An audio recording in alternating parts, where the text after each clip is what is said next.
What's going on, Pokemon Go trainers? Welcome to episode 110 of Lured Up, the podcast where we take Pokemon Go way more seriously than we do ourselves. Lured Up is part of the Pokemon Professor Network, and today is actually Monday, December 23rd, 2019. I'm your host, Ken. Melissa and Adam are actually going to be joining us in just a bit.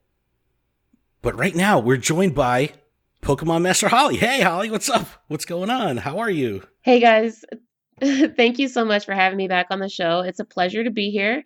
I'm just happy to be here because it's almost Christmas. The holiday spirit is in the air. I am surrounded by Christmas lights right now. I have like all the lights dimmed in the room, and the whole room is just lit up by Christmas lights. So it looks awesome in my space right now. It's very, very festive. Yeah, the holiday spirit is upon us. It's awesome. I love it. But so what's going on? How you been? It's been a couple months since you've been on the show. Yes, there's been a lot of things that have happened since I was last on the show. Now I'm part of Team Galaxy, which is super exciting to be part of working with Samsung along with JT Gilly, Zoe Two Dots, Mystic Seven, and hopefully more in the future. But yeah, it's a really cool collaboration between the Pokemon Go YouTubers and Samsung. So lots of exciting things in the works. Yeah, that's awesome. I can't wait to dig into that a little bit because Melissa and Adam, along with my son, actually went out and saw you a couple months ago when you were at the Samsung space in New York City, and then I was just out there this past community day and was with Brandon and Gilly. So it's awesome that Samsung is doing that because it is a amazing way to connect with the community, and the vibe there was just so freaking awesome. It was everyone there had such a blast. So they're doing they're doing the good work over at Samsung. It's good stuff. Absolutely. The space that they let us have meetups for community at in New York, it's called Samsung 837, which is in the Meatpacking District. Such an amazing, cool building that has like all these different Samsung devices all over it, so you can like try out everything. And it's got like this massive, almost like movie theater screen in the middle, so we can play Pokemon Go on this massive screen in front of like a whole audience. It's like the perfect space to create a little like intimate vibe with the group of community day, people that are there together for the meetup. And there's an awesome place where we can do selfies together and this like thing that they call the Make Studio. It's like a photography studio inside of Samsung 837. And it's amazing because there's a lot of people that fit into this place.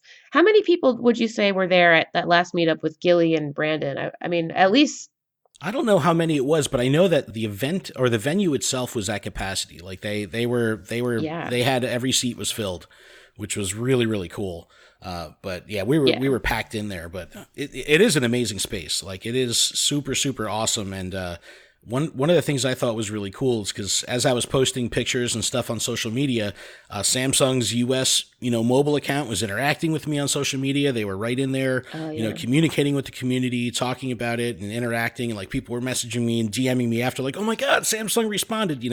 They're doing all the things right to really show that they have concern and care about the Pokemon Go community and the creative community at large, man. They're just doing it right. It's super cool to see.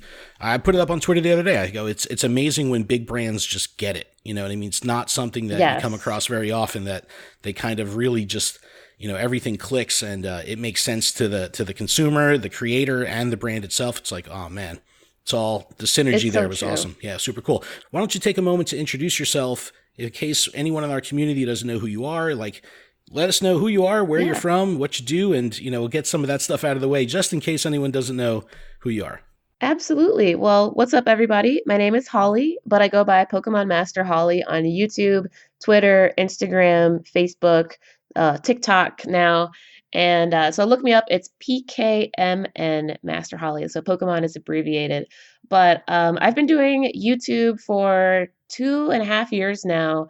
It's been a wild ride. I started my YouTube channel just when raids had first come out in Pokemon Go. So raids were actually the thing that inspired me to finally start making my YouTube channel. I always wanted to be a YouTuber ever since I was a little kid, like first discovering YouTube. But it wasn't until Pokemon Go came out that I finally discovered what I was passionate enough about to bother making YouTube videos, because YouTube is a lot of work, surprisingly. It probably doesn't look like it just watching, but but you know, in order to actually pick up the camera and feel passionate enough to vlog almost daily, you have to really love what you're working on. And I just love this game, and I've been playing it since day one.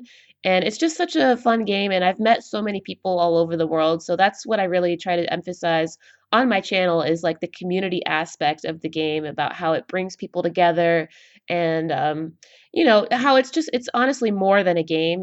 I always say that it's like a communication tool to make friends and have something in common with people that you might have never been friends with before. Yeah. So that's the goal of my channel, is to introduce people to Pokemon Go and how they can better their game and themselves with it. Hell yeah, that's awesome. And that's, you know, that definitely resonates with me because, you know, being from the East Coast, when you used to live in Philly, you know, it was like we were really rooting for you early on because it was like, oh, hell yeah, you know, someone coming out of the Northeast.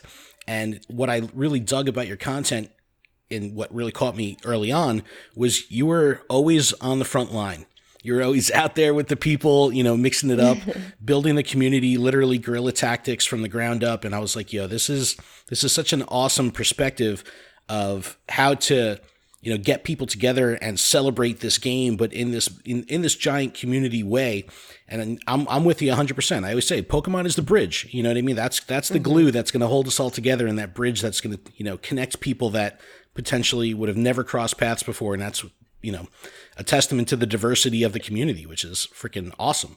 You know, who we were just talking to last, but they were saying that, you know, it was so awesome because there's people that you go raiding with, and they're 65, 70, 75 years old. And then you've got the 10-year-old, yes, and you've got the 30-year-old retiree. You got the dude in the suit, you know, you got the nurse in scrubs that, you know, just got off work. It's like, it's really cool to see, you know, everyone come together. And that's cool to hear that that's kind of the focus of your channel. Like, and hearing it back that you've only been doing this 2.5 years, it's like, holy shit, like you've come a long way. Like, what has that journey been like with picking up the camera for the first time? I remember watching videos of you, you know, riding your bike around the streets of Philly with your, you know, camera like zip tied to the bike. And it's like, yo, she's making it happen. Like, what has this journey been like for you, you know, to this point?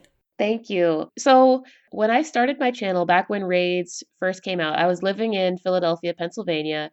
And I was actually, the cool part is, like, I'm originally from Richmond, Virginia, actually. I was born and raised in Richmond.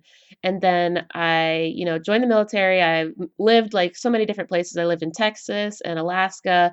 And then after Alaska, I wanted to live closer to my family. And I have a lot of family in Philly. So I moved to Philly, where I was finishing university. And I was getting my degree in psychology. But that's when Pokemon Go came out, as I was finishing my degree.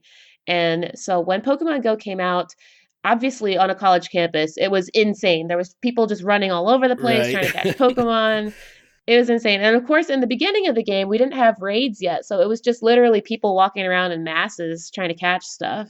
It was just the most pure form of the game back then. And I guess that's like, seeing all these people coming together really started to put it in my head, like, hey, we need to share this. Like, this is something epic that's happening with people. Like, people are coming together. And I remember hearing a quote saying, like, as soon as Pokemon Go came out, like, that was the closest we ever got to world peace. I love it. I love that. I've heard that too. It's like, it's so funny. It's hilarious. It's so true though, because like, but it's so true. The vibe was so amazing. Like, you just see the people like with their faces buried into the phone, and like, you know, it didn't matter what they were wearing. They would kind of like look up, and you would catch eyes with them, and you just get that nod, like, yeah, I'm playing too. It's like, it was really cool.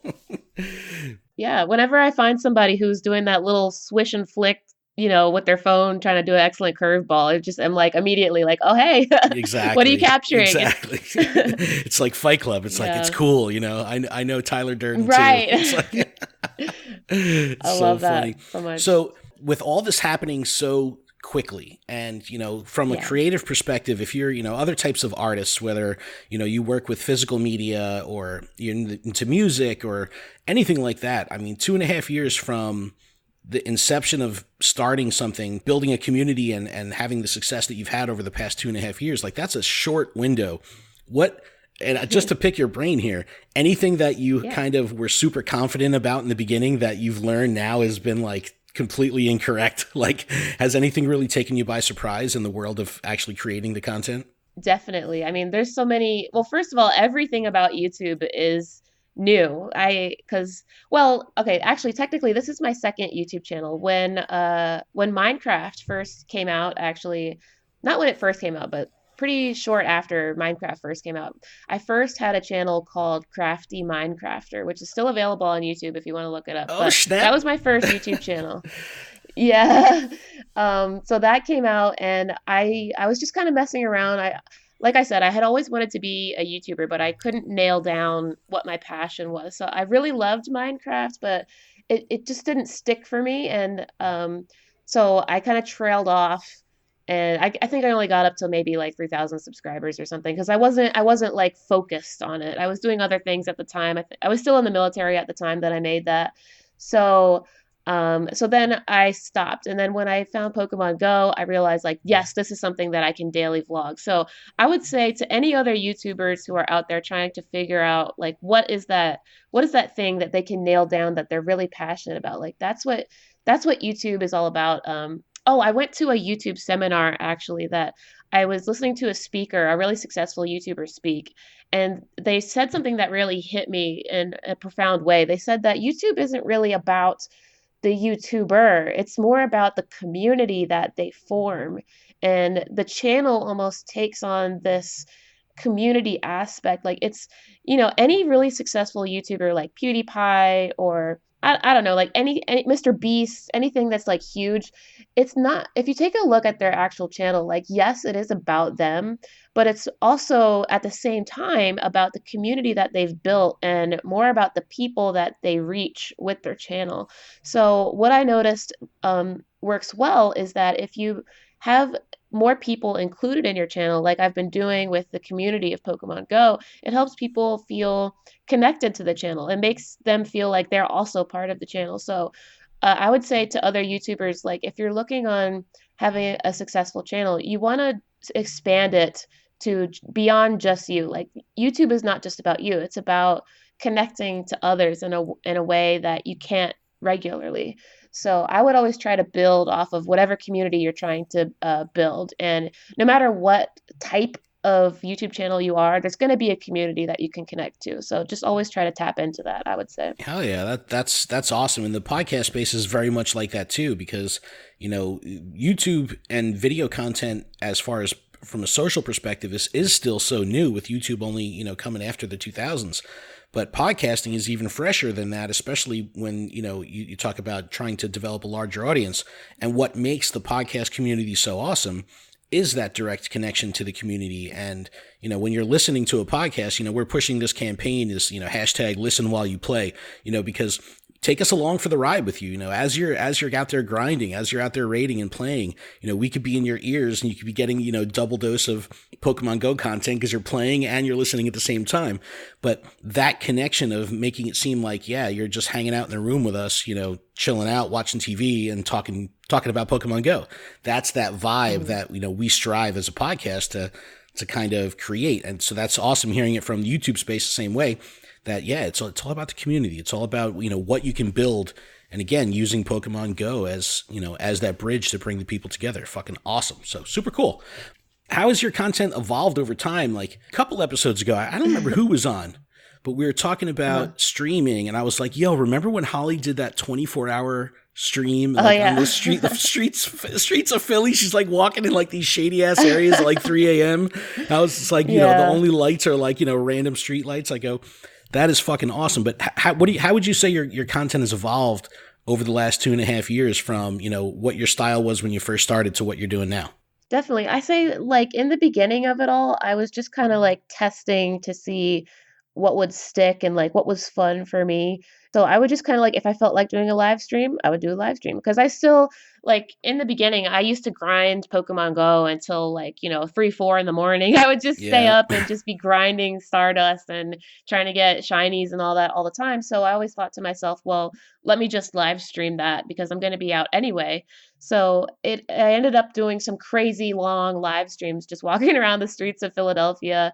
And yeah, I did like when Mew first came out, I had no idea that we were going to be able to capture it upon like, the first day. If you really worked hard at it, you could actually go straight through all the special research and capture Mew. I thought that it was going to be time gated so that we would have to wait, but it wasn't. So once I found out that, like I started the live stream thinking that I wouldn't be able to capture Mew that day. So I was just taking it easy. And then once I found out through the grapevine of the live stream that we could, press through, I was like, well, shoot, well, let's just do this. And I was on, I had enough adrenaline coursing through my veins because I loved Mew, and it was the premiere of Mew. So I just carried it through. 24 hours later, we got Mew, and honestly, I wish I want to do something else like that, but now today I'm just focusing on streaming like Pokemon Sword and Shield, which again is it's all about adrenaline. It's like what carries you through sitting at the computer for 6 hours at a time, just sitting there streaming, talking to everyone on the internet. Right. And I would say it's a passion for the game. Like you have to have the ability to like want to sit there for hours on end. So I would say it's also endurance, and so it's something that I've learned over time is like, yes, I can stream for multiple hours. Like I know how the settings work on the live stream. I know what people are looking for. I think I've learned a lot more over the years, the past 2 years about like monetization for YouTube. And I think at first, people were telling me that it was going to ruin, like live streams would ruin my like recommended or whatever search features that YouTube has with the algorithm, that live streams were going to ruin that. But now what I've come to know is that it actually doesn't really hurt the algorithm. Apparently live streams don't affect the algorithm for YouTube very much. They're just primarily going off of like your videos rather than the streams. So now I can just do a live stream whenever I want, and it's just more for fun. And I just have, a good time doing it. It's got to be crazy trying to keep up with all that algorithm shit like that. Like I know it changes all the time. Like I used to work in digital marketing professionally with SEM and Google AdWords and all that stuff. And there, the rules and regulations that Google would have would constantly be updating and changing. And you kind of have to take strategies that you're developing and, confident over the last 18 months. It's like, all right, now we got to start from the drawing board because they, Google Penguin came out. Now they got a whole new way that they're classifying, search results. It's got to be crazy to keep up with that. And especially with the COPPA stuff that came out. Like, I mean, it's just so much going on, and it really forces the content creator to have this professional awareness that is pretty unique compared to like other artistic and creative outlets. Like you really have to be on top of your shit when it comes to, all the logistics and operational stuff. It's got to be pretty heavy. That's got to be pretty exhausting. It's true, but I think, like any job, like the rules and guidelines are constantly being updated as technology improves and the internet becomes more of a policed place. It's funny because we didn't realize it at first, but really YouTube used to be like the Wild West not too long ago. Like you could do anything on YouTube. Yeah. And but now I think as the what are they, Gen Z or whoever is growing up, like, below millennials, like they're starting, they're all having iPads and stuff now, and they're really getting on YouTube. And it's, we're starting to realize like, oh, we we need some more rules in place here. Less beheading videos, more toy reviews. Yeah. Exactly. Yeah, and that's the other thing. Like the birth of all these children's channels has been really insane on YouTube. So that like Ryan's toy review, absolutely, all that stuff, all those unboxings for kids' toys. Like, so that's where COPPA is really going to come cracking down on January 1st, 2020. And a lot of us are scared in the Pokemon Go community because, and you guys might even be scared too, being a Pokemon podcast, I would say, is that, we're all under that same umbrella of, hey, this content is quote unquote Pokemon. And if Kappa decides, hey, if you are quote unquote a Pokemon YouTuber, then you're going to have to mark your content as directed for kids, which means we could completely lose all of our ad revenue or from targeted ads starting January 1st, 2020. It seems like the majority of Pokemon YouTubers that I have talked to say that they're not worried about it because we're able to select that our content is not geared towards children. And we have the analytic data behind all of our videos. That's the key. That's the key. You know what I mean? Is that you got the proof. You've got to say, hey, look, the 18 to 25 is my main demo, or the 18 to 35, whatever it could be. But the fact of the matter is, it's still up to someone else to make that decision if it came down to that. So that's the scary part. It's exactly. we could do everything in our power and say, we tell dick and fart jokes on this podcast all the time. We curse, all that stuff. But it's like our stuff isn't for kids, but yeah, we talk about fucking cartoons and toys and imaginary monsters. You know what I mean? Like it could be in the wrong context or in the hands of someone who's got a stick up their ass that, doesn't know anything about culture or pop culture at all, can make those kind of decisions. That's the shitty part, is that it is still a human process, and we just hope that all the gears that are in motion on YouTube side, it's not this bureaucratic mess, and it's actually, well audited from a creative perspective. And I think everyone's going to be okay. I think it's going to be potentially the unboxers that, if anything, they're going to have the hardest challenge, because that's something that typically will skew to a younger demo. But we'll see. You know what I mean? It's like if you go in PokemonGO, if you type PokemonGO in the YouTube Kids app, Mystic 7, like his stuff comes right up. You know what I mean? It's like, oh, really? Yeah. And it's like, and it'll be like Niantic proper. So you get like the official PokemonGO stuff. You get Mystic 7. Dan TDM was in there, so I know he's really concerned. So like when the stuff is starting to populate and show to kids, that's when you might have some concerns, because then that's the algorithm force feeding it down to kids. So it's a mess, man. Wow. It's definitely wild. Like I think that Lachlan was showing up. Like some of the big ones are on there too. So I mean, it's we'll have to see. But I think at large, the majority of PokemonGO creators are going to be okay. But that's it's crazy. It's definitely crazy. But well, I was just going to say, like, to put a little cherry on top of it, I think to be optimistic, I would say that at least we know that the Pokemon community at large, whether it's Pokemon Go or Pokemon main series games, we have the numbers within the community at large to back us up and protect us. So if something does go wrong, like if Mystic Seven's channel gets flagged as for kids and he starts losing all his revenue, we have the community behind us to, get this to YouTube's attention and hopefully correct any wrongdoings that they do on accident because of the algorithm. So I think we'll be okay. Yeah, hopefully. yeah. I'm cautiously optimistic, but optimistic nonetheless. Good. But let me pick your brain on this, because I know you put out a really awesome video on this, and it was a hot topic within our community and on one of our episodes. And this was how augmented reality is really pushing forward, and the announcement of those Qualcomm glasses, right? So, I'm the one that's like, sign me up for fucking, robotic eyeballs. Like I'm ready. Like me I'm ready. too. Yeah, hell yeah, I'm ready for that. But, yeah. Melissa was busting my balls and making fun of me and everything, saying like she wouldn't be caught dead wearing AR glasses, even if they were like stylish. Cause she's like, no, it's got to be bad for your eyes and your brains. And, it's just another life distraction. But where are you at on this? I mean, obviously we just learned, but so I'm really fired up that you're all about it. But you're going to be the person rocking the AR glasses, like walking down the street? Oh yeah. Hell yeah. I'll be the beta tester. I'll do it before anyone else. I want to be that original hipster that was like the first one to get them, like. Hell yeah. No, I don't care how stupid they look either. Give me the ones that look like, ridiculous lightning bolts and like these giant blue blockers. Like I don't care. Like that's what I want. I want them to look ridiculous and stupid retro. Exactly. I mean, like, take a look at like any of this amazing technology that has come out within the last 20 years. Like, look at how cell phones started. Like, first we had the brick cell phone in the 80s, right? Remember that big brick phone? Like, it was clunky, it was ugly, it was heavy, but it was cool and it got the purpose done. Like, yes, it was like one of the first cell phones. And now we have the smartphones. So look at how much it evolved. So I know that the glasses are going to be clunky and they're going to be not as good at first, but gosh, I want to be one of those people who was like, yeah, I remember like back in the day, like 2023 when the glasses first came out.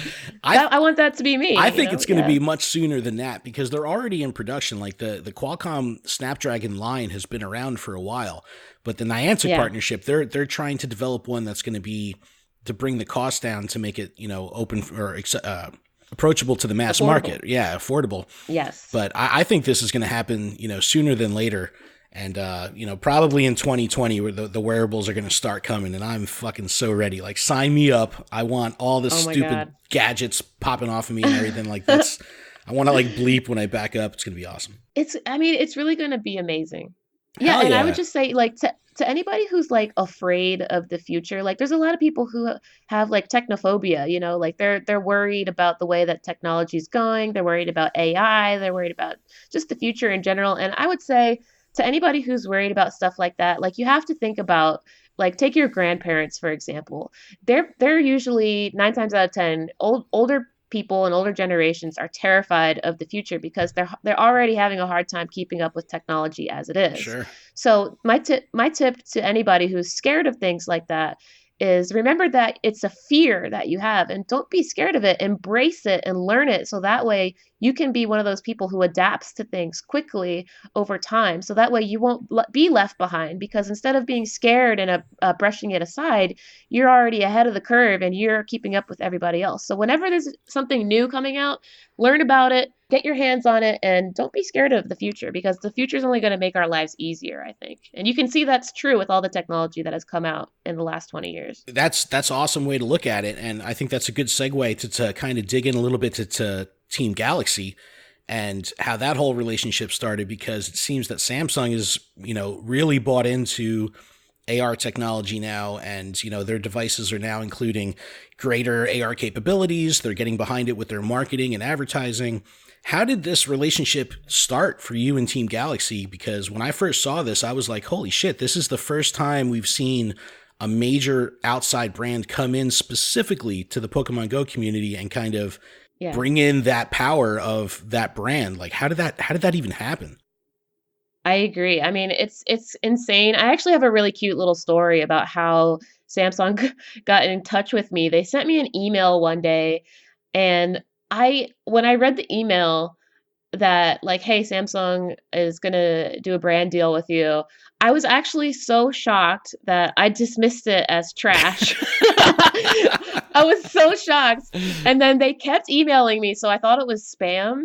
And then it wasn't until one day when Mystic7 sent me a text. He's like, "Hey, Samsung's trying to contact you.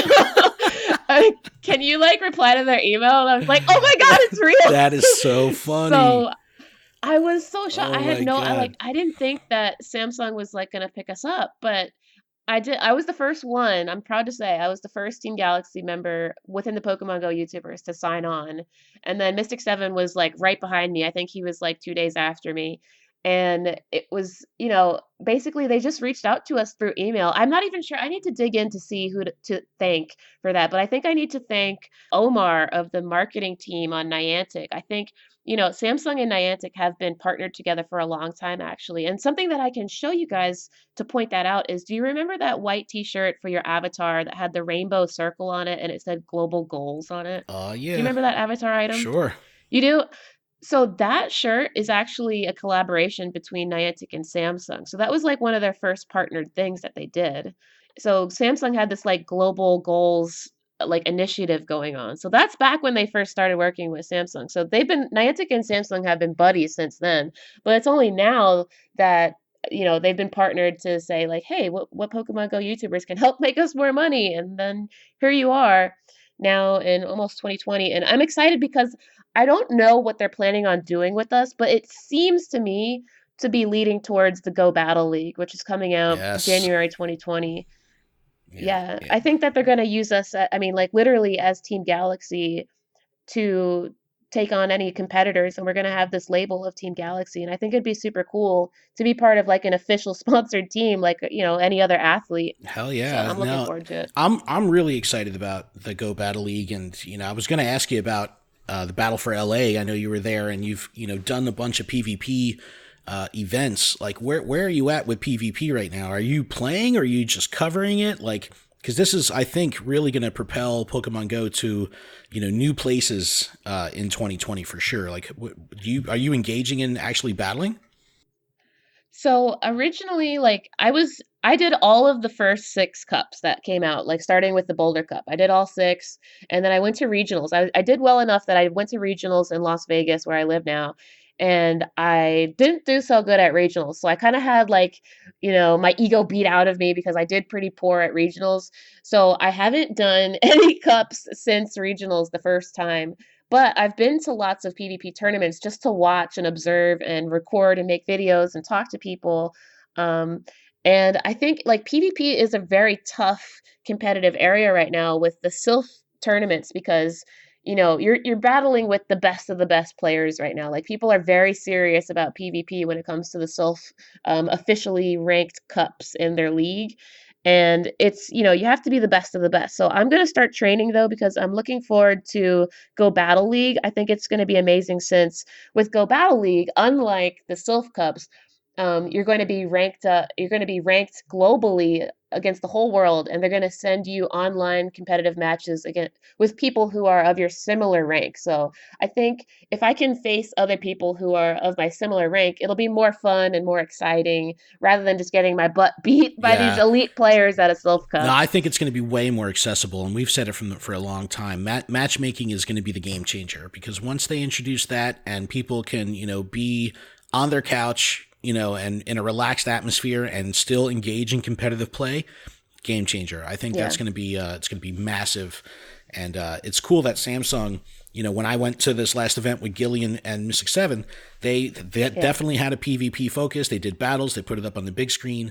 And I'm really excited to see if they, pursue that from an esports perspective because, I mean, that's, Philadelphia is building, the Overwatch arena, the Fusion Arena in Philadelphia, which is going to be the one of the first major esports arenas on the East Coast, which is, I'm so pumped for it. I think in 2021, early 2021, it's going to be open, but it's. I haven't heard about that. Oh my God. Yeah. It's like the Philadelphia Overwatch team. That's going to be like their home base. So there's tons of money and it's just blowing up. And, where PokemonGO is still ahead of the curve with getting into the esports realm. And I'm really excited for that. I actually, I host a bunch of PvP tournaments, and in the spring, I'm going to be doing a New Jersey mega tournament. So we're shooting for, 250 competitor tournament in New Jersey come April, May. So really exciting to see where this goes. Yeah. We're building a lured up Go Stadium team, a travel team that we're going to be, putting together, trainers from across New Jersey and then sending them out of state to represent Lured Up. So I love that. Yeah, we're trying to get organized and, bring that esports culture to Pokemon Go because it's going to be here before we know it. And, got to be prepared. So that's awesome. Super cool. That's so exciting. Well, I'm going to root for you guys in the Go Battle League then. Go Lured Up. Hell yeah. All right. I got to I got to shift gears here because I got to talk about this because this was like, we had such amazing conversations within our community and our Discord on Twitter. We got to talk about the cosplay thing because this was like, it was really interesting to see everyone's take on this and kind of hearing everyone's thoughts and like, really we had this like sitting on our edge of our seat moment, like, oh shit, like what's going on here? Like something, trouble in paradise kind of thing. So let me catch people up on what I saw from the outside and what my hot take and first impression was. And then I want to get, hearing it directly from you of what it was like for you. But for me, I saw your post on Twitter that said, hey, check out my Patreon. I did this cool cosplay set of Team Rocket. And I even said your cosplay was like literally like a 1-to-1 to the avatar's cosplay, clothing that you can get in game. Like it was fucking spot on. But yeah, like I could have made it a lot sexier, but I just wanted to look like the Avatar. Yeah. But even that, I was like, yo, see more on my Patreon. And I'm like, oh shit, the 12-year-old boy in me is like, oh shit, I better go to Patreon like pronto. I got to see what's going on over on Patreon. And, I saw the photos, and I'm like, oh shit, these are, a different direction for Holly. And then I had that feeling in my gut, like from a friend perspective, like, oh shit, this might ruffle some feathers. And, was it the same day that you pulled the photos down? Like how did that all go down? So I have to be a little ginger when talking about this because there is sensitive things that I can't like reveal everything that happened because of, I'm under contract with Niantic for certain things. But first, before we go any further, because you said you were shocked when you saw the photos, but first you have to tell everyone who's listening, was there any nudity? No, and not at all. Right. Not in any way, shape, or form. But And, we were critical of this when we were first talking about it on our show. It was like, but she had the eyes. I was like, she's got the eyes that are like looking at me. They're looking at me like, yeah. Oh my God. So for those of you who didn't see the photos, just know that I was fully clothed. I like, there's nothing revealing at all. It's just me in different poses with the Team Go Rocket avatar costume on for Halloween. And some of the pictures I was like laying down on the bed, but once again, you couldn't see anything. Like it just literally was the fact that I chose to lay down on a bed. Like if it had been a couch or something, it probably would have been better. But because I was laying down on a bed and I took a picture where I was looking at the camera kind of seductively, it ruffled some feathers, as you said. So, anyway, so what ended up happening was, so I posted the pictures because I went to a Halloween party. I wore it to a Halloween party, and that's actually why I made the costume, was for this party. So I took pictures to the party and I posted it on Patreon. And then the next day, because it had garnered so much attention, I didn't even actually think it was gonna blow up, but it got a lot of attention.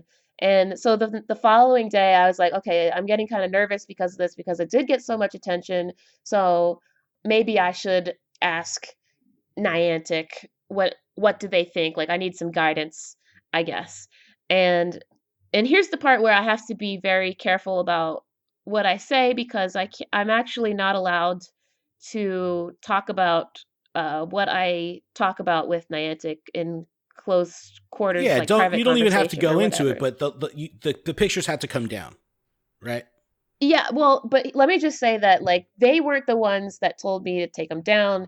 Basically, ultimately, I decided myself that if I wanted to protect myself, to make sure that nothing would happen, because they're not legally allowed to tell me, yes or no, right? They're not legally allowed to say anything like that. So I had to decide for myself to make a decision. And so I decided to take down the photos.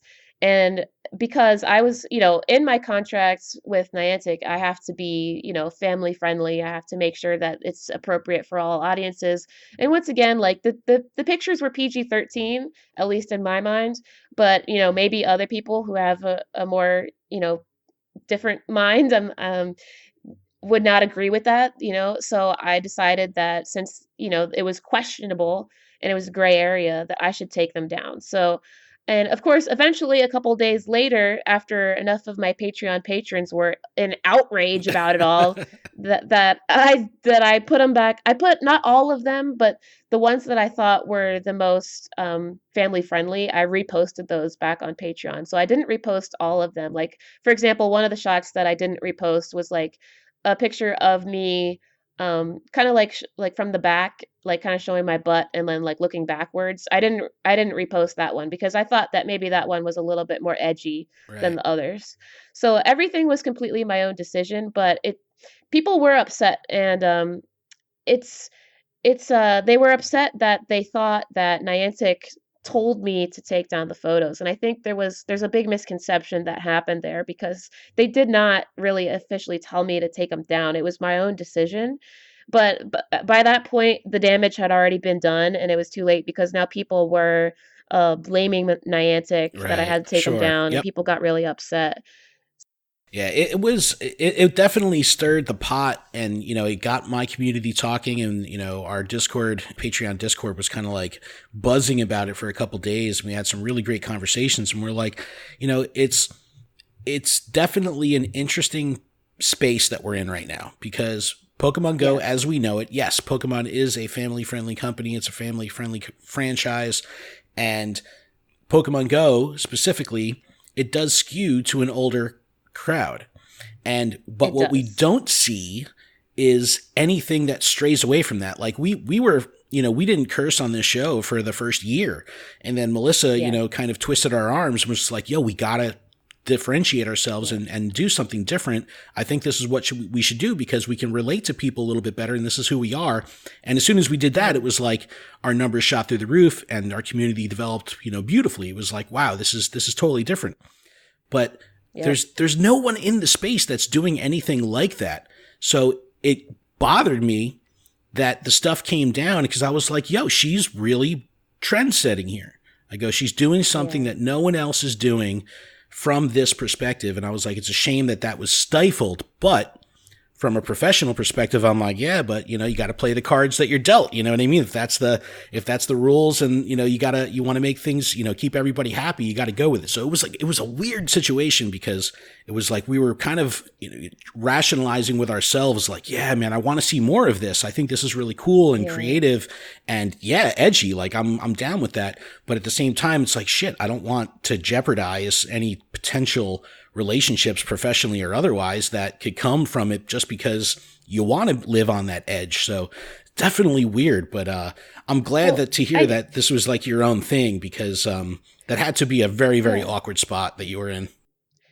It's still awkward. Like that thing, I think was kind of I'm almost gonna say like a pivotal point in my Pokemon Go career because it really showed me like I told you guys like I can see my YouTube analytics. I already know that my audience is like 90% ages 25 to 35. Like 90% of Right. the Yep. people watching my channel are that old. So and I'm almost 30 myself, so I fit. I mean, when I made my channel, that's the audience that I was gearing towards. I wanted to deliberately target that audience because those are the people who are my friends playing Pokemon with me. Is that age group? So it kind of it really hurts not only my feelings but the content that I want to put out when I have to censor myself on a daily basis. Like I'm a person who probably cusses daily and you know, I'll have like a beer or something here and there because, you know, like I said, I'm almost 30 now. Like I'm way over the drinking age. Like there's a lot of pieces to my personality and life that I can't fully reveal to YouTube because of the need to be quote unquote family friendly, PG-13, all that stuff.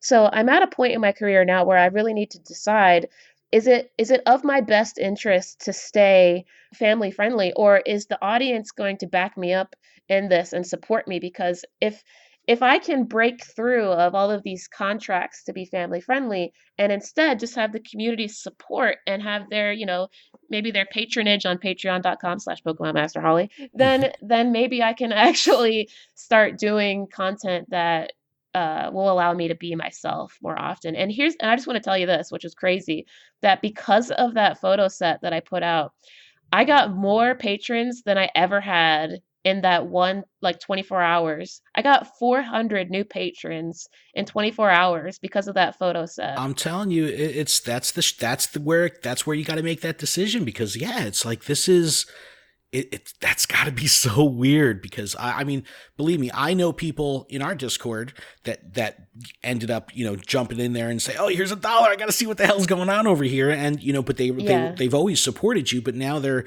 you know, now you've earned them as a patron. Like it was a brilliant fucking marketing play for sure. Thank you. Because I mean that, but because this is business, and yeah, you know Yeah. you put it very eloquently, and that's what bothered me about the whole thing was like I just hate to see people's creativity stifled, and it's like I Exactly. get why, you know what I mean, but it's like that's the Yeah. balancing act. Like, ah, shit, am I okay suppressing some of my creative, you know, mojo, or my Mhm. potential with, you know, a creative outlet to, you know, nurture these relationships that have, you know, I've already developed. It's definitely a weird scene, for sure. But I could tell you, our community we were like, you know, we had the fucking torches and pitchforks. We were like ready to follow Thank you, you. you know, to the fucking gates of Valhalla. We were like, let's go. Like, you know, so we got your back Thank you 100%, guys. you know, no matter what you do. But yeah, Yeah. it's definitely an interesting perspective, and a weird position that you're gonna, you know, from a professional standpoint, you know, you gotta try to navigate your way through. So, man, that's gotta be pretty Yeah. interesting. It's so cool. So it's I wild though. I mean, I think it's great that it garnered the attention, because it brought a lot of great communication and interaction between the community out, and there was some great dialogue that was going on. So it's good to talk about this stuff, because, you know, the world yeah. isn't all fucking rainbows and unicorns. You know, this is real life. It's like, you know, I want to see you know, a sexy Team Rocket cosplay. Let me fucking see it. You know what I mean? It's like, it's weird though. I totally Exactly. get it. Yeah, I mean, it's just real life. There are more things going on in our life more than Pokemon Go. And if there's more, you know, we're all adults well, not all of us, but 90% of us are adults, and it's like if there's more things that we can relate to make us connect. Like I said, Pokemon Go is a tool to connect, to talk to people. If there is more things like adult content that allows you to connect and have something in common with somebody, then that's a good thing. Sure. So I just have to, going forward, I have to really feel out it, like which direction I want to go.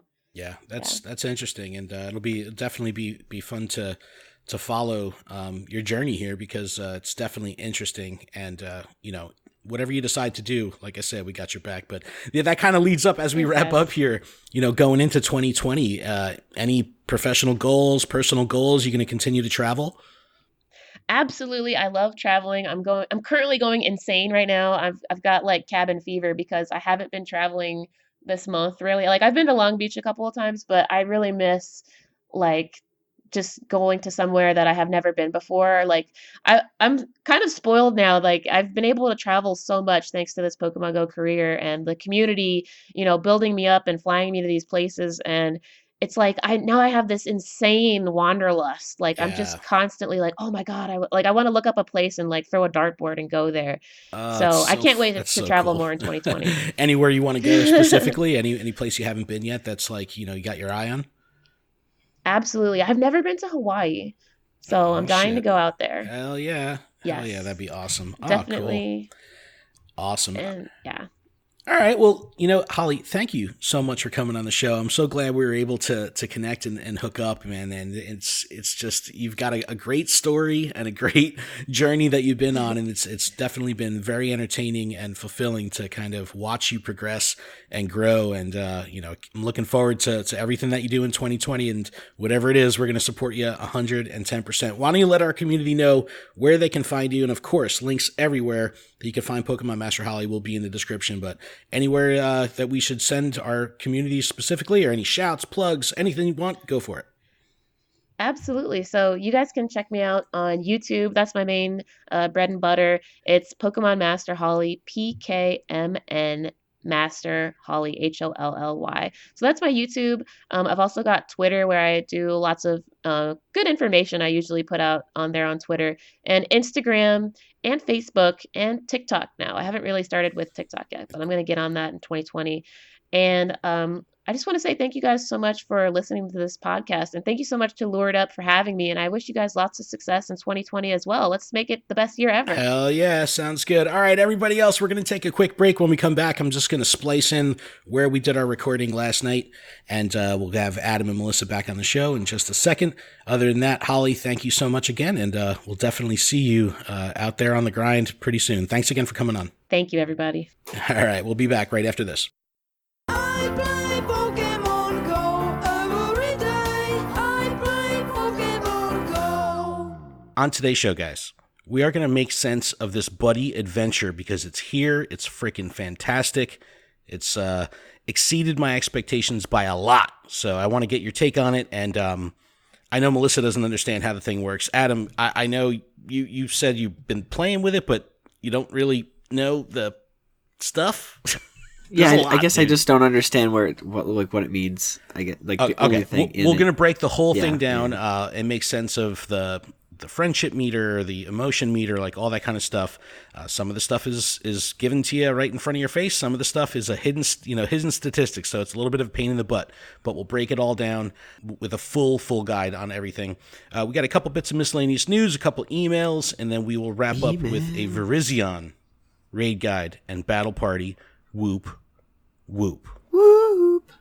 All right, Adam. So let's talk buddies. Now, Melissa was just saying before we hit record that since the buddy system has come out, she's been playing more, and she's running out of Pokeballs, like to the point where she's running out of balls. I was like, yo, it's working, Niantic. It's actually working. You're getting people to play. Well, yeah, because it's like you have to walk with your buddy to get that heart, or those 3 hearts. I love it. Look, it's Melissa said it. I think she said it last week. She was like, it's like the Tamagotchi effect, right? Where and then you have to feed it berries, and if you run out of berries, what do you have to do? You have to go to Pokestops. So it causes you to have to get out and go. Yeah. Weird. And when you're at Pokestops, guess what spawns? Pokemon. And then guess you're what you catching do? them. You catch them. Use your Pokeballs. Yeah. Well, we were just talking about how one system of the game kind of reinforces another system, and it really is. But you get this anxiety, that Tamagotchi anxiety, where you want to return to the game to check on your buddy, and it's like, that's a whole new thing. Like, that's a whole new dynamic for the game. And I think it's definitely what the game needed as far as, maintaining player, logins and getting people to like have multiple pickups on the game across the timeline of the day, which is really important. But let me catch up here. It all started with this phenomenal trailer that came out.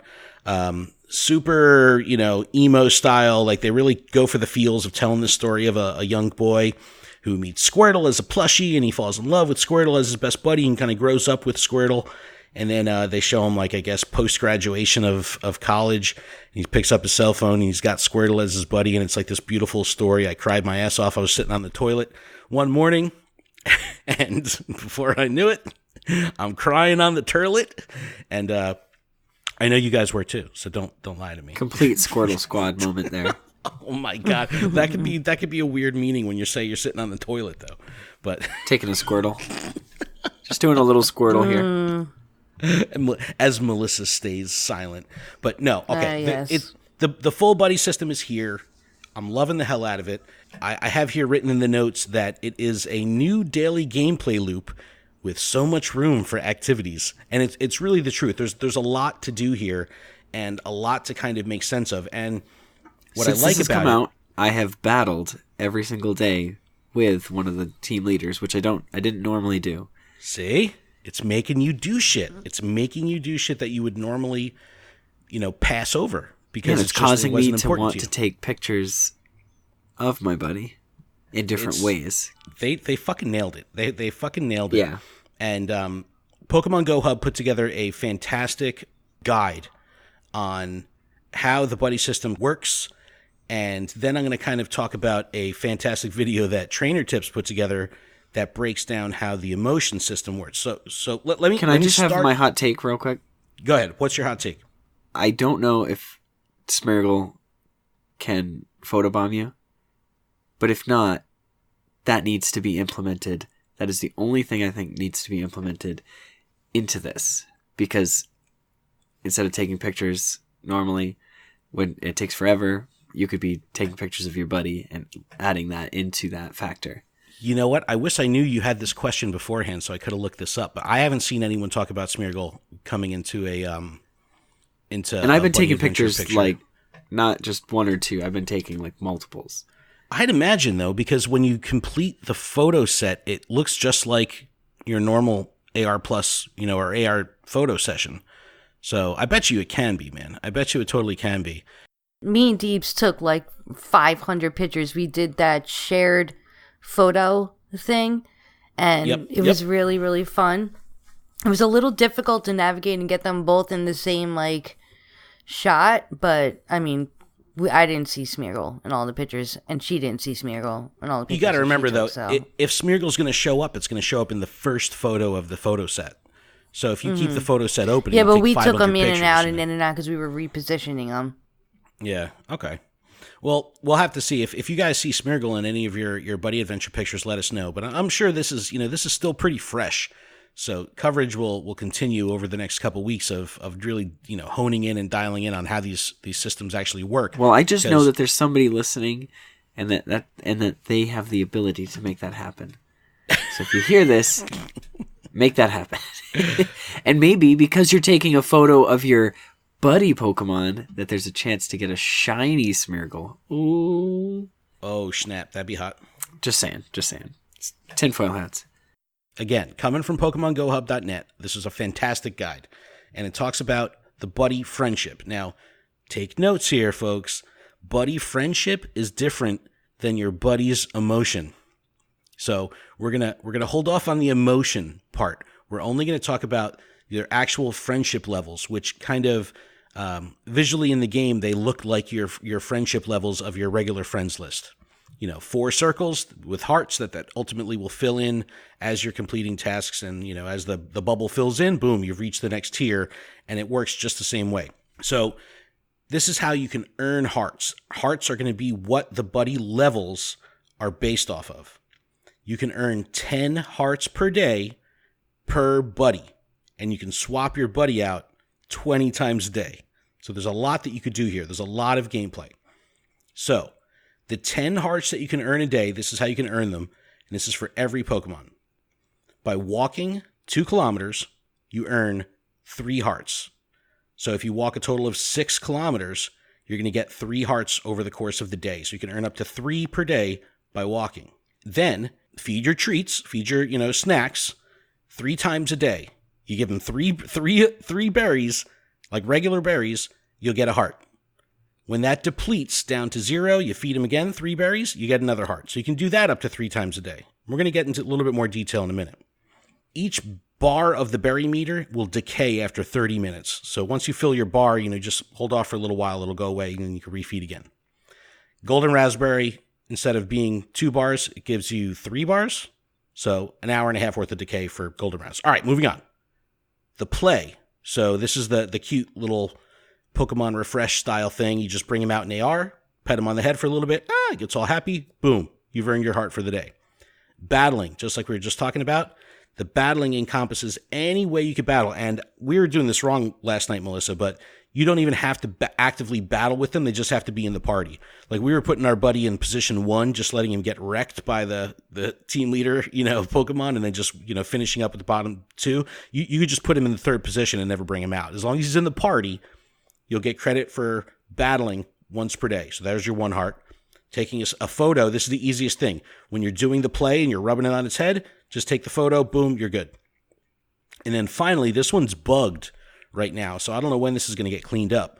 But on the screen, you'll see visit a new place, and you can earn one. So this is kind of the first day, every single stop I spun, it was counting it as a new place.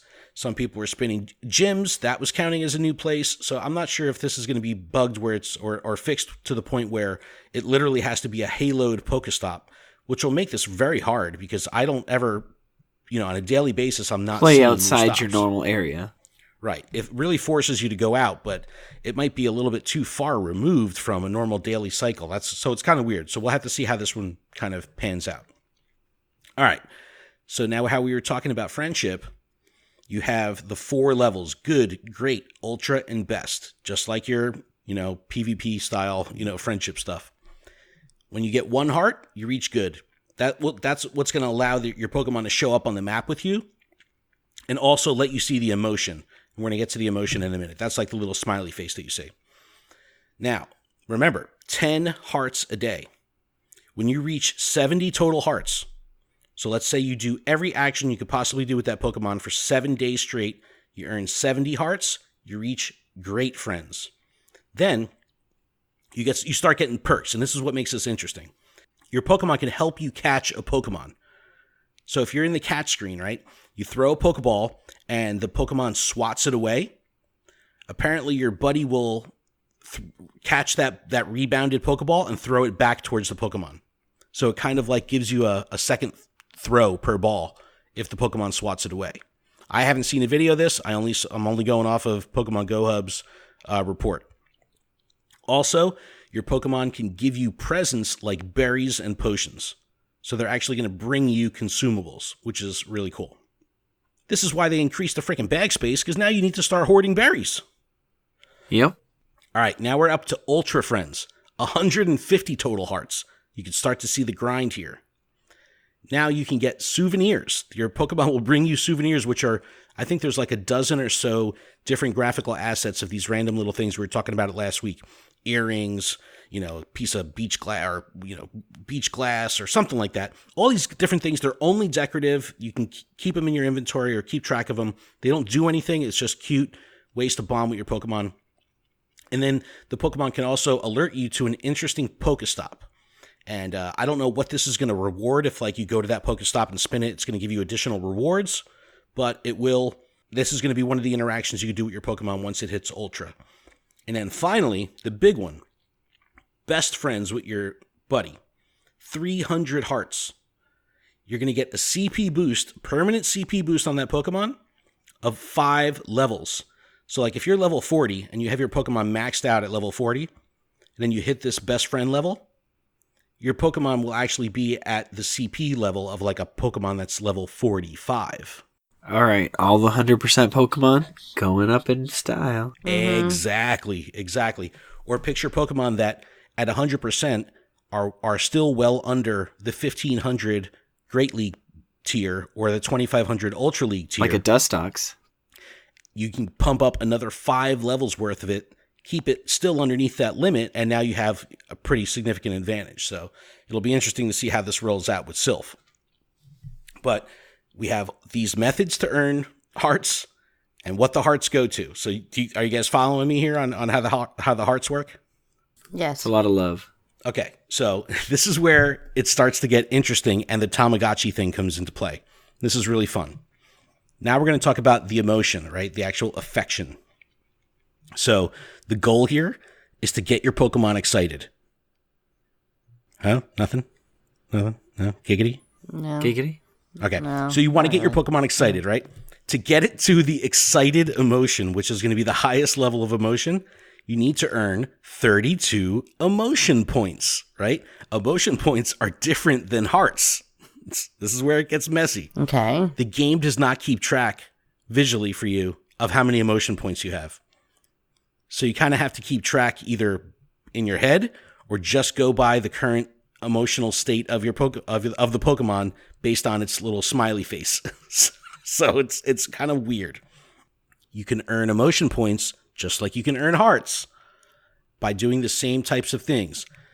Spinning a gym, feeding your Pokemon, playing with your Pokemon, taking a snapshot, doing any of the battles, right? You can earn an emotion point. This is where it gets a little confusing. There's a 30-minute cooldown on earning an emotion point based on playing with your Pokemon, spinning. So, but you don't know fucking when you're earning it. So what the fuck does it matter that there's a 30-minute cooldown? That's what I'm saying. You got to keep track of it. How the fuck you keeping track of that? Get the fuck get out of here, bro. Look, Get if you're out of grinding, here with that. But if you're grinding, you could set a fucking alert or something like that. It's, hey Siri, Yeah, but you don't know. Send an alert to when. You don't know when to start. For 30 minutes. But but this is 30 minutes. When? How do you know that you are earning the point? Because it only makes sense to set the alarm 30 minutes after you earn the point. Right. So if you take a snapshot, you earn an emotion point, right? So after you take the snapshot, set an alert for 30 minutes, and you can come back and take another snapshot. That's what I was saying. Yeah. As soon as you do the action, you earn the point, the emotion point. So you could take a snapshot, come back in 30 minutes, take another snapshot. Now, for a more casual perspective, let's just say you come back to the buddy system 3 times during the course of the entire day. You're going to be able to earn. Like, it's not like you have to come back every 30 minutes or the thing's going to die like a Tamagotchi. You could just earn 3 separate times or however many times as long as you come in between 30 minutes. Now, the following things have no cooldown, and Nick does a fucking phenomenal job of breaking all this down in his video. I'll link to it. Walking the 2 kilometers, right? Opening a present that one of your Pokemon give you, or a souvenir, or visiting one of these locations also will earn an emotion point. But there's no cooldown on those. But obviously, if you have to walk 2 kilometers, it's not like you can stack these like boom, boom, boom. You're going to have to spend time doing it. These are the different categories of emotion. It goes from a tired Pokemon, which has an emotion value of 0, all the way up to excited. And again, the goal is to get them to excited. Why? Once they reach the excited status, they earn double hearts. So now instead of having that 10 heart limit to up your buddy's friendship level, you can now earn 20 hearts to up your Pokemon's friendship level. I like that. So you can make this little sub-niche of the game its complete own metagame and like daily grind where you're just focusing on your 20 Pokemon that you could swap out of your buddies, leveling them up by doing all the actions, revisiting them a couple times throughout the day, getting them up to 32 points till you reach the excited status. You see that little hearts on his smiley face. And now you can earn 20 friendship hearts for the day, affection hearts, whatever the fuck you want to call it. It's crazy. This is an exceptionally deep system. It's phenomenal. A couple days after it came out, they announced the shared AR experience thing, just like Melissa was talking about, where it has like a PvP style interface. You create a QR code, scan it, and then boom, you can enter a shared AR experience with up to 2 other people. And I gotta say, this has reignited a lot of motivation for a lot of AR photographers, because I've been seeing some exceptionally creative stuff already. And I'm really excited to see where this goes once people really get used to how these systems work. And, I forget who was posting pictures, but they had an extra phone. So they were, using one phone to stage a Pokemon somewhere and then taking another phone. It was so creative and so awesome. And it's done natively in the app. So it's not like you have to edit, another Pokemon into the image. But Adam, now hearing this whole encompassing thing, how does that affect your hot take? Are you more excited, or is this just way too much over the top madness? No, I like it. It's just I'm not going to try it until I get enough people that want to do it. You're talking about the shared AR or just the buddy in general? The shared AR. The buddy in general, I'm down for all the time. As somebody that has, 2 phones, with 2 accounts. Right. Moving on. Yeah, moving on. It's caused me to touch the second account a lot less. If that, because it's because you're spending more time on your original account. Yeah, and I have more drive to play my own game, if that makes sense. Yes. Well, yeah, it does. It makes complete sense. And the fact that you can do this from home, you could do a lot of these actions from home. Like, let's say you're sitting in bed, you can't fall asleep, right?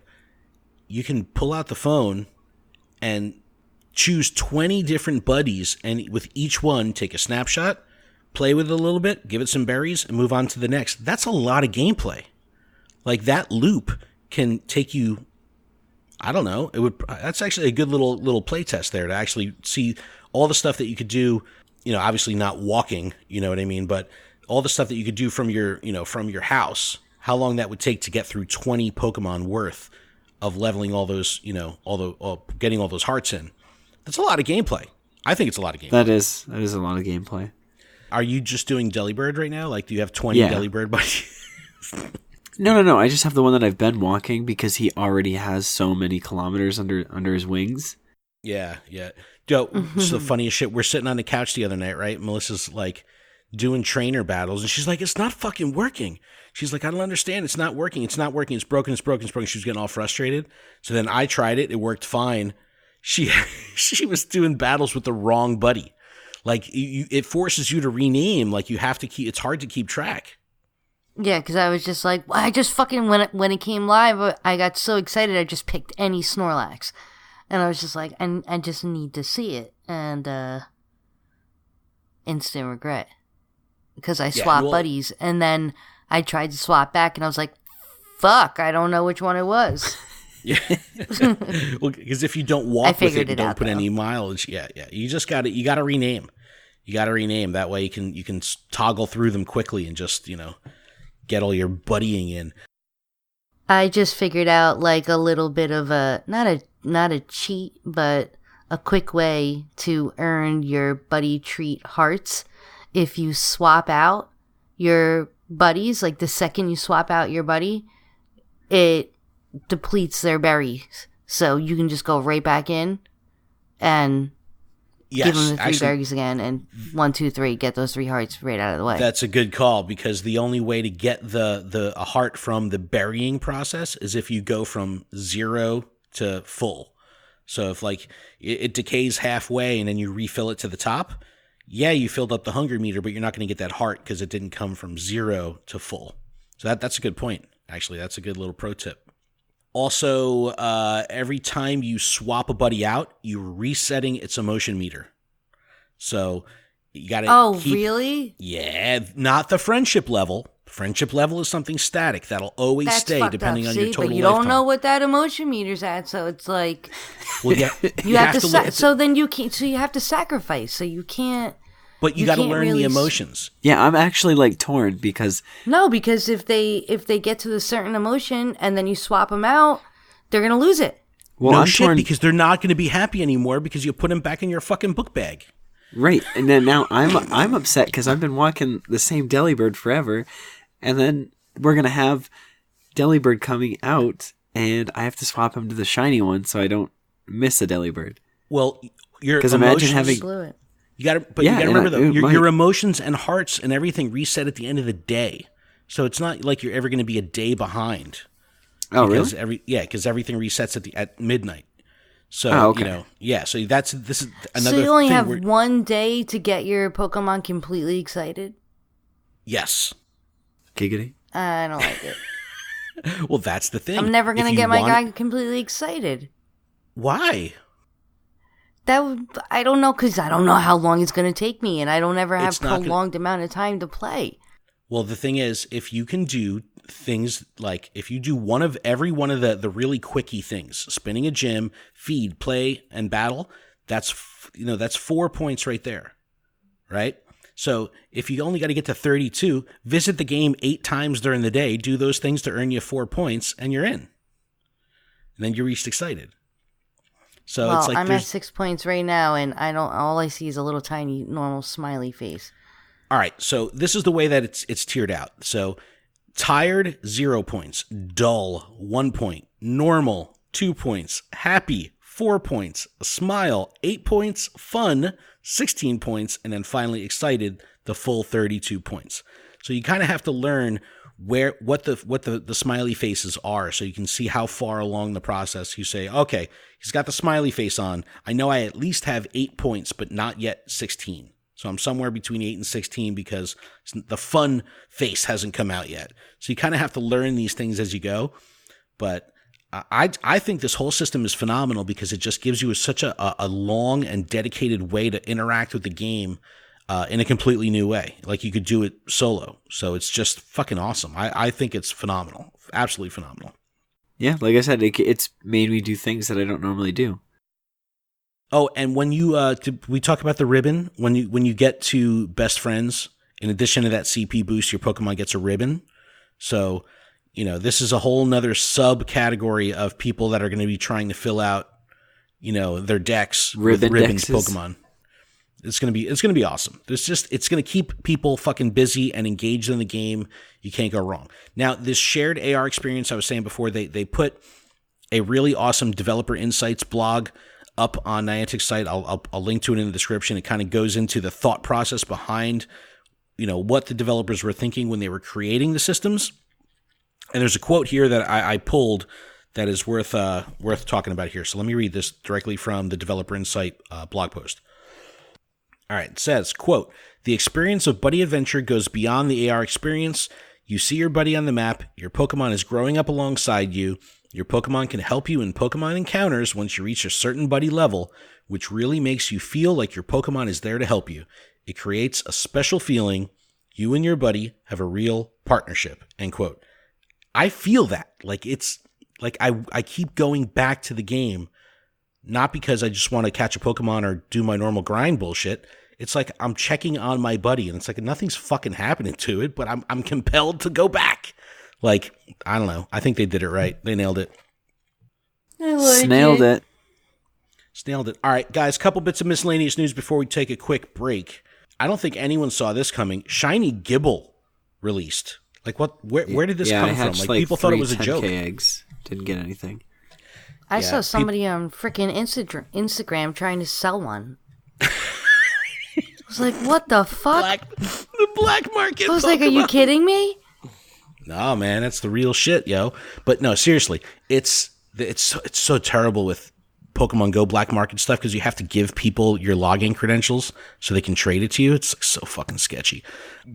Rip Gibble Community Day because, obviously now we'll never see that. People were going to think that Gibble could potentially be like the next Larvitar, where it was like when Larvitar Community Day was announced, it fired everybody up because they were like, finally I could build an army of fucking Tyranitar. And now Gibble, it's like, oh, well, there goes Gibble Community Day. I still haven't seen one Gibble ever in the wild, so. I don't even have one yet. I've never seen it in the wild, but I've hatched 2, I think. Yeah, and you can get the shiny, in a 10K. So, in the wild and in 10Ks, shiny Gibble. So hatch those 10Ks. Yeah, fuck. Some bullshit. I'm done with eggs. Community Day hours for January have been adjusted. The next community day is going to be Sunday, January 19th. Guess is going to be Piplup. That would kind of be the next follow-up starter. But it is Sunday, January 19th, 2020. If you live in the Northern Hemisphere, community day will be from 11 a.m. to 2 p.m. local time. If you live in the Southern Hemisphere, community day will be 3 p.m. to 6 p.m. So it's split by the equator. If you live on the equator, they even put a little disclaimer like saying, we don't know what's going to happen, so just be ready to adjust your schedule. So if you live on the equator, let us know what ends up happening with your community day hours, because it could go either way from the sound of it. Oof. Adam, are you spending money on the game? I treated myself to a couple incubators for my Christmas treat. No, the box. Okay, all right. Because there's some good boxes right now. We typically don't talk about boxes because they're usually have something in them that triggers me. Like they'll put like 30 Ultra Balls or fucking Nanab Berries or some bullshit. I want to give props to Niantic for finally putting out boxes that don't contain shit. They did it. They done a good job. You guys did it. You had one job and you actually did it. Winter box, 480 Pokecoins. It's like a 42% discount. 2 raid passes, 2 super incubators, 2 star piece, 2 lucky egg. Nice little diversity for 480. Not bad. The Ultra box, 56% discount. 1,480 Pokecoins. 20 raid passes. That's fucking legit. 5 super incubators, 3 star pieces, 3 lucky eggs. No bullshit filler stuff. No balls, no berries, no potions, no revives. Fan-fucking-tastic. The Adventure Box, 61% discount. 10 super incubators, 3 incense, 3 star pieces, 10 regular incubators. So 20 incubators total. So now they have a box with 20 raid passes and a box with 20 incubators. Phenomenal.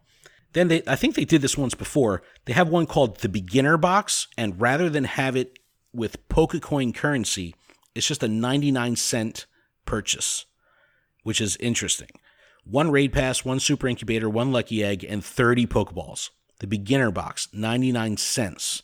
So I don't know if they're trying out a strategy of actually putting dollar value items in the shop. We saw this with the ticket to the Colossal Discovery, where it was $7.99 or whatever. Couldn't use Pokecoins. But I thought it was interesting that they had this 99-cent purchase alongside other Pokecoin-based purchases. But I don't know. This is, if you're going to spend money on the game, this is a decent time to do it. You got some pretty good discounts and some good boxes. Or if you're not going to do it, hopefully you ask Santa to bring you one, or Delibird. some gift cards. Some Play Store or iTunes gift cards so you can purchase some. I guess you got to say Galaxy Store now, right? Or there's Galaxy that Store. that Android standalone shop that's different from the Google. I don't know. I don't understand any of that shit. All right, let's jump over to a quick Go Ranger check-in. What's up, everybody? It is Go Ranger Matt, and this is the Go Ranger check-in. All right, this is by the time you hear this, it's probably going to be already into January, but this is the last chance for you to get your December research breakthrough. So you've got about a week left to do that. So if you're trying to hold out for something new, you're going to want to plan accordingly. But if you're still trying to get some of those existing shiny legendaries, you got about a week or so. There's a lot of holiday events coming on the 24th. Make sure you check in with Go Ranger to kind of make sense of all that. That's when you're going to start to see different daily bonuses. So there's a lot going on. So make sure you check out Go Ranger to keep up with all that. And then Virizion raids, which we're going to do our battle raid guide and battle party in just a moment, available through January 7th. So you still have some time. I still haven't done one. Still have not done a single Virizion. It's bad, bro. I've only done one. Raid game has been fucked lately. I've been on that tier 1 grind. Walk the dog. I haven't even been on that grind. I've actually done a couple tier 1s. Yo, what's the world coming to when Melissa's doing more raids than me? Oh man, she's getting ready. She's gonna start PvPing next. You never know. You're stretching. I took out Sierra. What? Oh yeah. She did on her own. I did. Yep, on my own, without asking anybody's help, without referencing anything. It's happening. How'd you y'all. do it? It's happening. I used Snorlax? no, I used my Hariyama and my Dragonite, and the two of them took it out. Wow. Yeah. Impressive. My Hariyama fucked up that Sneasel. That Sneasel's a bitch. You know you could get shiny And then Sneasel from Houndoom her. didn't stand a chance against Dragonite. Yeah, there you go. And the There you go. Sableye in the middle was like, Awkward. yeah, just easy. At least it wasn't Lapras. Not a Lapras chance. sucks. Yeah, Lapras is rough. Lapras is Yeah. rough. All right, well, guys, let's take a quick break. When we get back, I got a couple emails to run through, and then we'll do our Virizion raid guide and battle party. Whoop diddy, whoop diddy. All right, everyone, we'll be back right after this.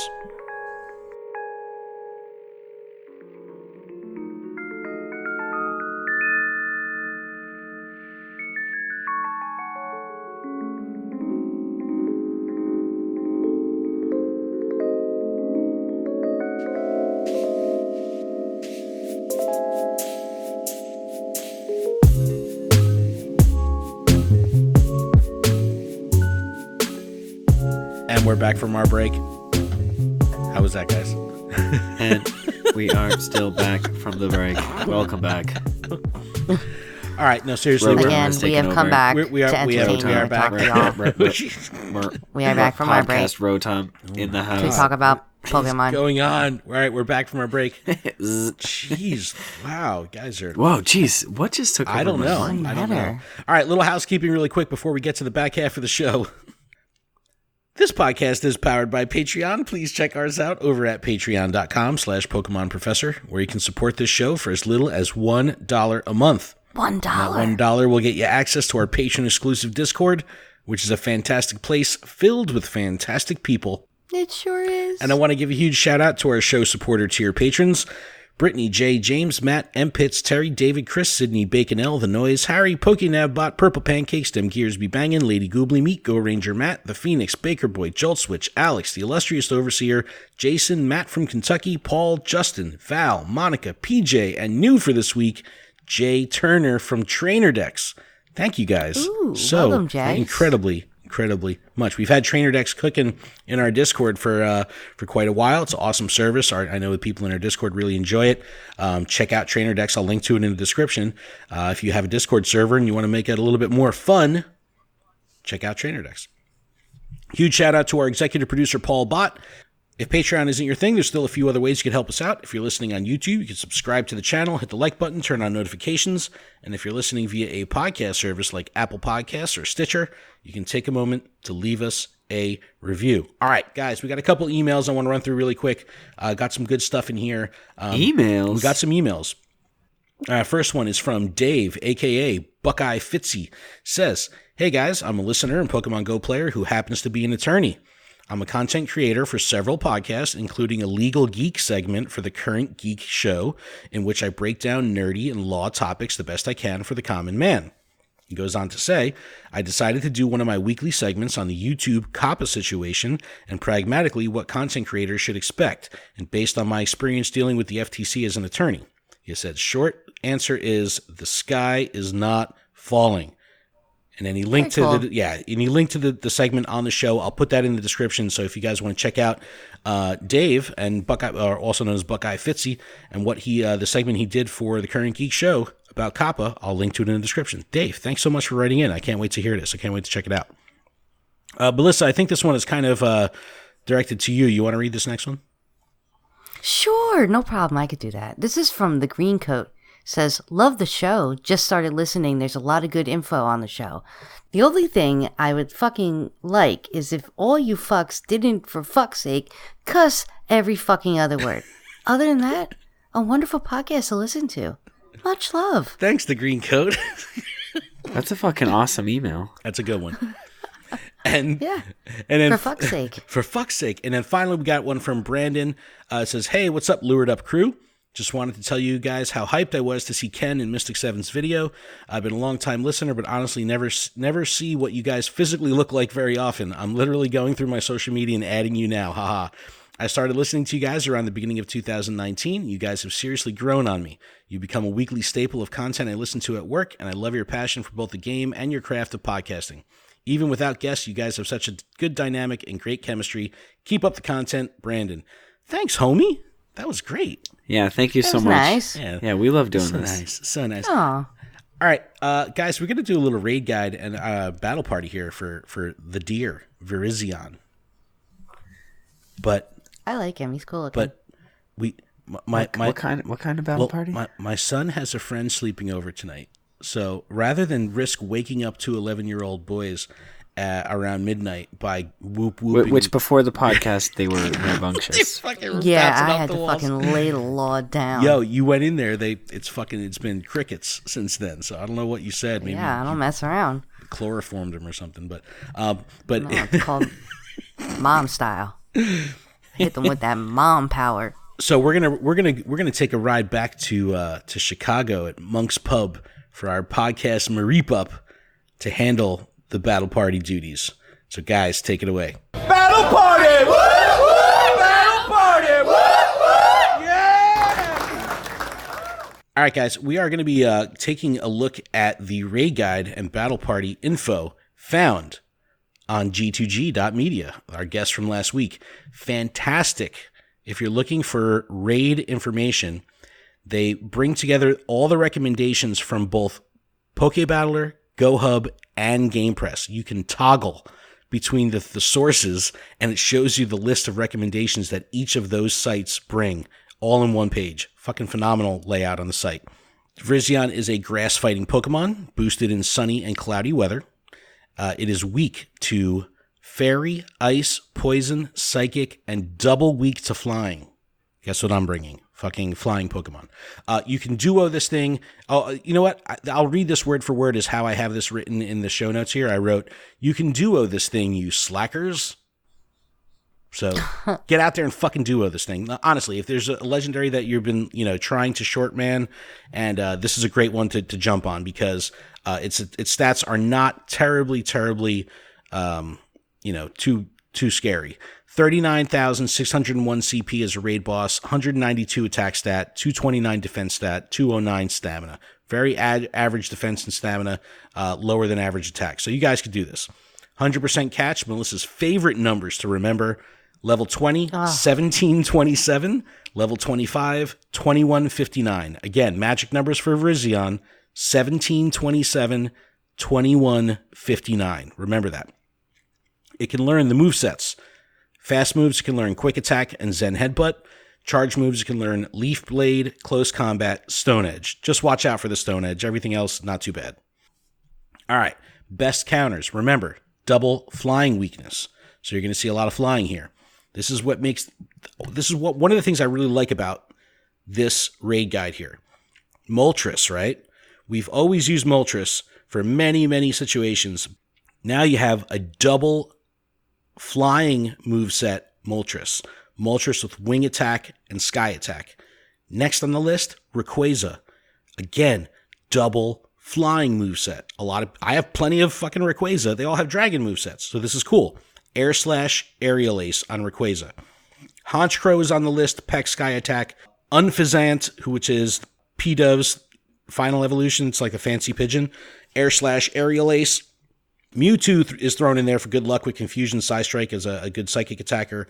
And Lugia in there, Extra Sentry and Sky Attack. So you've got, obviously, flying is the way to go here.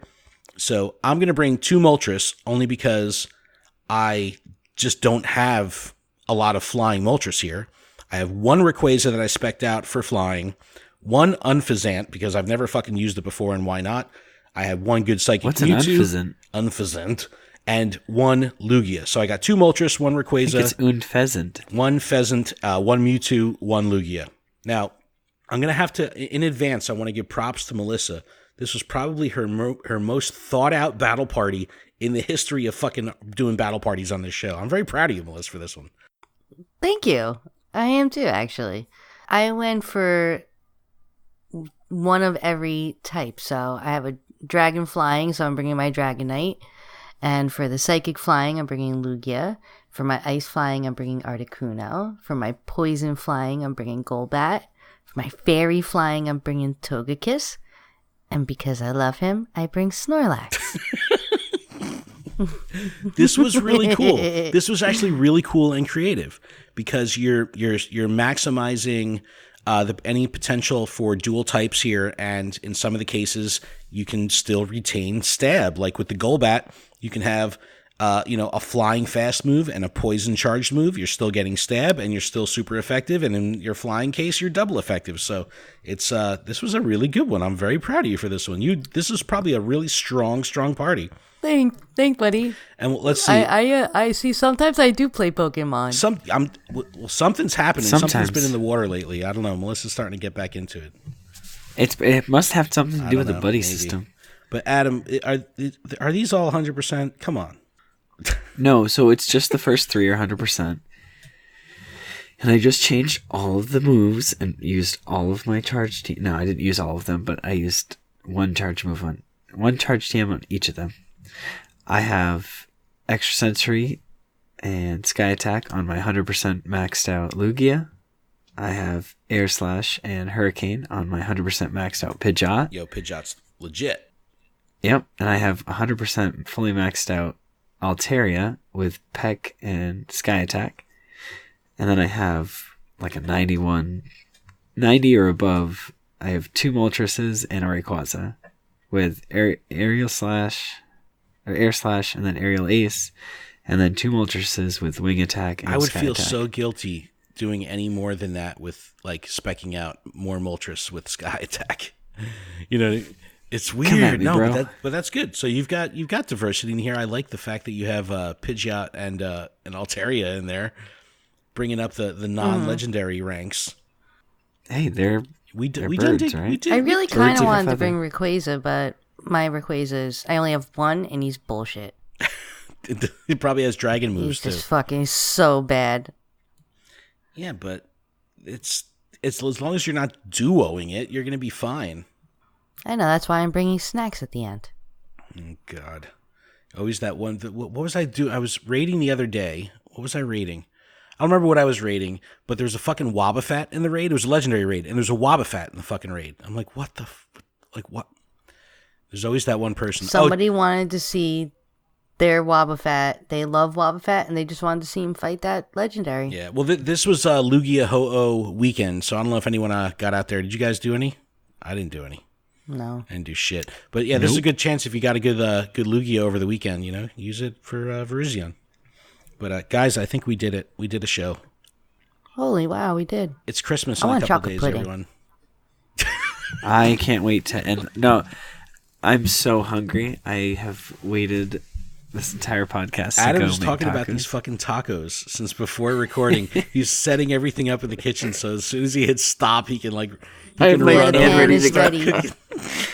He wants tacos. It's like been preheating for the last 30 minutes. It's been a rough couple of days. We've been the mall's been open like later or open earlier, closed later, and it's like a Sunday. So Sundays, we normally open wicked late, like normally at like 11 to 6. I don't even have the ingredients. I don't from care. 8 a.m. to 10 p.m.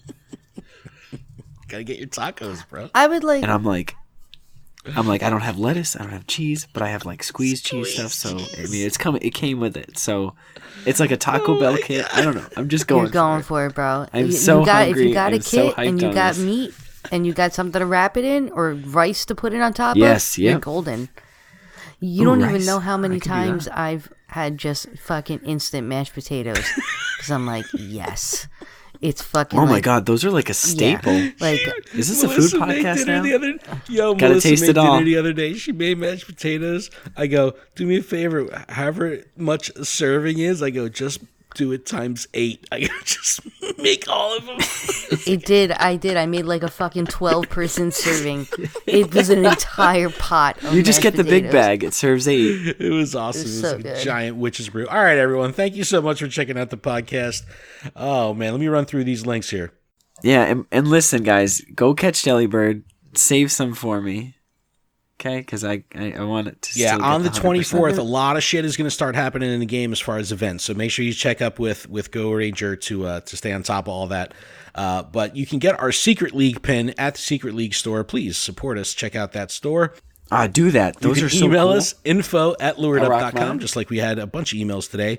You can leave us an inappropriate voicemail, text, or picture, or even call in like Terry Wolf did last week. Everyone was so happy to hear from Terry. We love you, Terry. 732-835-8639. Check out luredup.com for everything that's going on in the show. PokemonProfessor.com for everything that's going on the network. That's it, guys. I think we did it. You got anything else? Have a happy holiday. Don't be a jerk. It's Christmas. Don't be a jerk. That's good. Thanks, SpongeBob. Don't be a jerk. It's Christmas. Don't be a Don't jerk. be a jerk. Keep training, trainers. It's We'll see Christmas. everybody next week after the Christmas holiday. JT Valor next week. All right. Bye-bye. Bye.